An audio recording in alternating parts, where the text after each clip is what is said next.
Hello and welcome to Whisky.com, where fine spirits meet. And today we are trying Wagemut rum from Christian Krüger. And he has 19 years of experience with alcohol, rum. And you are the independent bottler of these bottles, yes. And you are kind of a distiller as well? Yeah. So what do you distill then? Well, I'm distilling rum. Okay. And gin, mostly. Mm-hmm. But yeah, basically, we don't own our own distillery yet. Yeah, okay. We're in the middle of purchasing one, which is great. So what we do for now is we rent a distillery, we go there. Depends what kind of product we are producing, and then I'm distilling there, using the... okay, so kind of, you go there and you're about to buy a distillery. Oh, that is so cool. I always wanted to buy a distillery as well. About that, yeah. Yeah, it's not sure yet. Fingers crossed, I'm wishing the best for you. That would be great, thank you. We should know this year if we get it. Yeah. And you're also active on YouTube. Yes. But are you doing only German or also English? For now, it's only German, only German. So if you speak German, Wagemut is the YouTube channel. Thank you. Have a look there. And you do also a lot on Instagram, right? Yeah, I do, yeah. Yeah, so Instagram channel is it has a German language in it, but you can see the pictures. Yeah, and it's faster, you know? Yeah. So, Wagemut, we have part of your series? Yes. Can you give With the main series, yeah. Can you give us a little bit of insight on what about is Wagemut? So what we do is mostly we import rum from the Caribbean. It's mostly Barbados, but we use Jamaican rum, Panama, Trinidad, all different places. And then we age them in Germany, North Germany. We have our warehouse where we age them in very special casks. So we have one of the biggest cask selections, actually. By far, we don't have the biggest cask seller, by far. But we have like maybe the most different cask types, actually. Okay. Yeah. Nice. We have like a lot of different types of wood, and especially when it comes to like casks that used to be filled with something else before, we have like around 70, like 70. Is the casks for rum for you as a bottler, are they like all casks legal, or are you allowed to only use certain kind of casks? Like I can do whatever I want. Yeah, you can never want. Not like with the Scotch where you're not allowed to do like was it fruit schnapps and stuff. No. Okay, so that size doesn't matter. I can, well, of course, it has an effect on the taste. Yes, but when it comes to regulation, I can do whatever I want. Any size, any wood, which is legal, of course, in Europe, because some tropical wood you're not allowed to import them. Oh yeah, like from Brazil and stuff. Yeah, okay. There are some environmental reasons. But that has nothing to do with the rum law. It's only because of the European law you can't import that wood. Ah, okay. Yeah, because it's like these exotic woods. Yeah, I think ebony or something like that. Yeah, like environmentally protected trees. Yeah. Okay. So, but you're not doing any coloring or any chill filtration and no sugaring. Yeah. No. We do play around a bit. So we don't.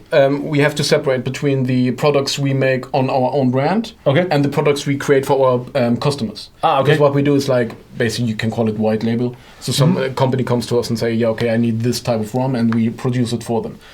For our customers, we do everything. That's why we have different flavors and colorings in our production as well. But where we put our own name, it's always uncolored and no added sugar. But we do work, like you will find out with this one, where you do have the influence of the sherry in the rum. Oh, okay, sure. Yeah. Sure. Okay, very nice. And let's just dive in, right? Yeah, let's start. Yeah. So, should I pour some? Or? Yeah, sure. Yeah. So this is now we're starting with the XO. Yes. Does this have any legal meaning in Germany, or? It doesn't. Okay. It sounds fancy. That's why we got it. Yeah. It stands for extra O. It does, and it's protected by the French for the French products, like for cognac and Armagnac, for example. But for rum in general, like for this one, which is based on Barbados rum, it doesn't matter. And you do no coloring? No. Yeah. Okay. No coloring.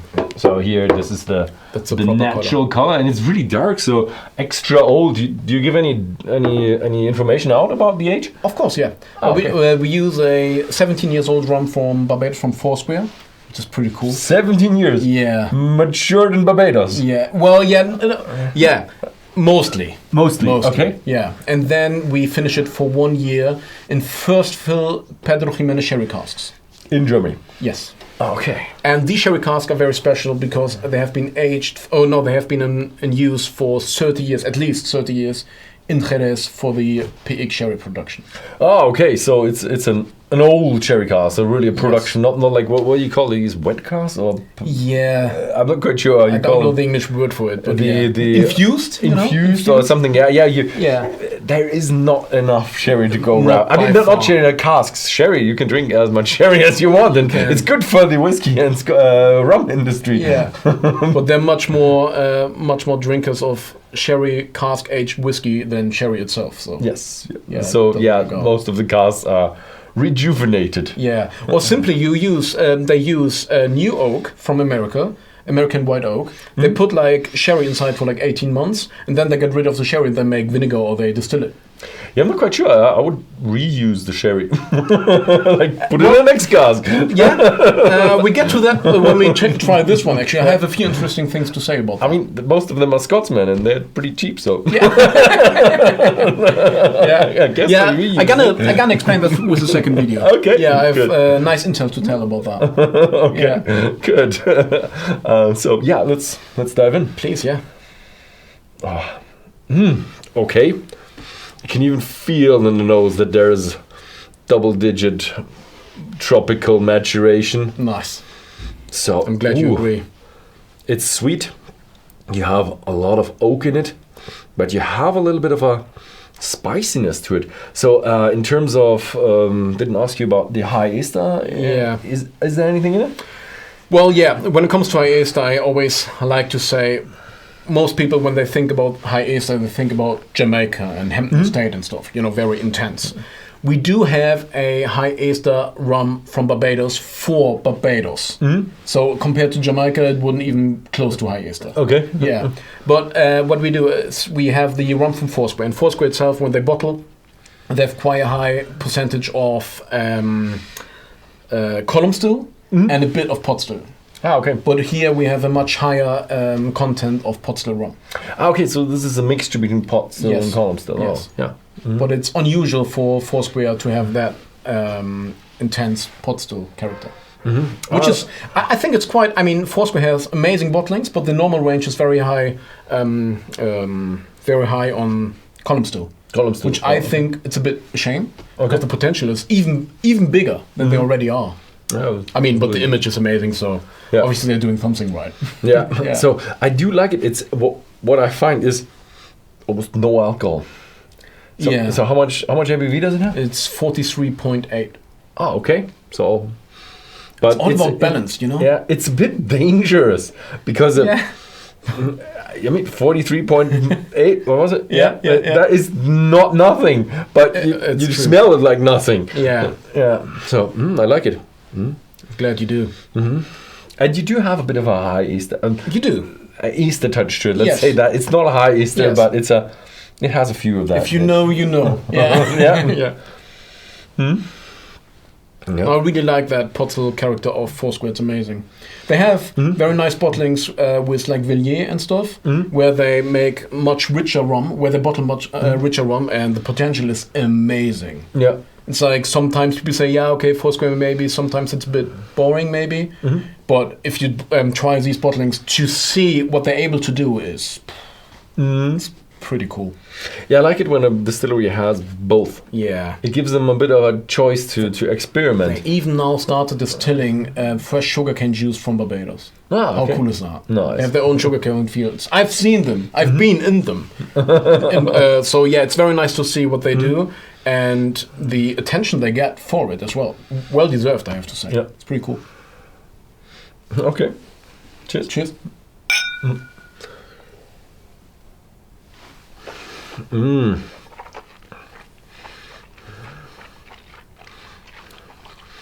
And you see, it's all about the balance for me. Starts off very sweet, like a typical normal rum, I would say. Very round, very creamy. Then you swallow, you realize a lot of oak in there. Okay, the oak was, before swallowing was oak as well. Now it comes really in a little bit into spiciness, a little bit into this high Easter stuff, but quite in my range. Nice. Because, I have to say, with the with the peat and the peat level, I'm up to anything now. Yeah. Just got used to it, and I do like all the whiskeys, okay, except for the one in the Tetra Pak. And then with the high Easter, my limit's still at 250 or 200. No, I'm much higher than that. But I guess you're a bit longer in that business. Yeah, I'm quite extreme. Actually, it's funny because my background is not rum. I finished in rum because for me, rum is... I used to work for the Scotch Malt Whisky Society in the past, actually. Okay. Yeah, that was my whiskey era. But like before that, I started distilling with fruit brandy, like distilling fruit, which is a very technical art of distillation because you can't do any mistakes. You want to transport the flavor of the fruit by itself. You don't want to change anything. So it's very clean work. So when I first tried high Eastern Jamaican rum, I literally put the bottle away. Like it was like an old Hampton, like bottle 92 or something crazy. And I just put the bottle. I like poured it in the thing, and like I was working in a bar back then. And like this guy came over, my colleague of mine, he grabbed the bottle, he's shouting at me like, "What are you doing?" I'm like, "Well, yeah, you got like a fermentation and distillation problem here. It turned bad." So I literally thought it was a mistake. Yeah. Wasn't there a bottling? I think you told me that story earlier.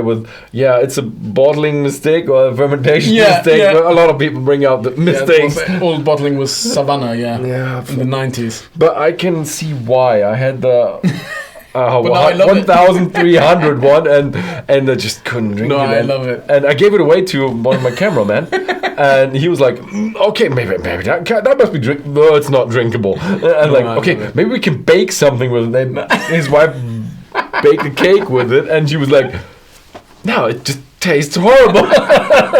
I think it's awesome. No, I think it's awesome. But well, the thing is, we have to separate between the things I personally like because I'm like to go in an extreme direction, versus like, okay, what I want to do when I make these type of products, I want to reach the people, right?